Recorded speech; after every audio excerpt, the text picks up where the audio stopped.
ప్రేమైన దేవుడి బిడ్డలకి ఈ నూతన సంవత్సరంలో శుభాకాంక్షలు తెలియజేస్తూ మనకు దేవుడు ఒక వాగ్దానం ఇచ్చున్నాడు. ఈ సంవత్సరం ప్రారంభం నుండి ముగింపు వరకు దేవుడు మనకందరికీ ఎవరైతే ఈ యొక్క దేవుని వాక్యాన్ని పరిశీలించి చూస్తున్నారో వాళ్ళకి దేవుడు మంచి వాగ్దానం ఇస్తున్నారు. చదువుదామండి.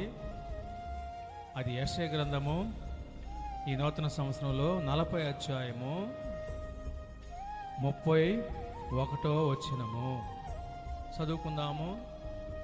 యెహోవా కొరకు ఎదురు చూసేవారు నూతన బలము పొందుదురు. వారు పక్షురాజు వలె రెక్కలు చాపి పైకి ఎగురుదురు.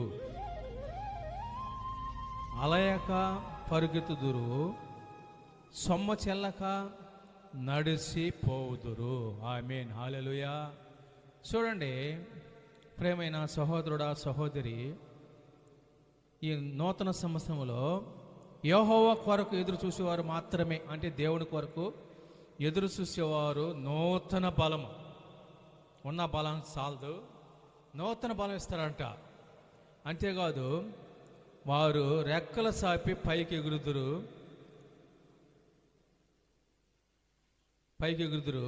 అలయక పరిగెత్తుతారు, సొమ్మచేలగా నడిచిపోతారు. ఈ ఉదయకాలంలో ఈ యొక్క నూతన సంవత్సరంలో 2026 దేవుడు మిమ్మల్ని మీ కుటుంబాలని దేవుడు నూతన బలముతో నింపి సమృద్ధిగా నీ కుటుంబాలని బిడ్డలందరినీ సమాధానంతో నూతన బలం ఇచ్చి ప్రారంభం నుండి ముగింపు వరకు ఆయన మరొక సంవత్సరం అంత వరకు ఆయన కాపాడుగాక. ఆయన కృప మనల్ని ఆవరించును గాక. ఆమేన్.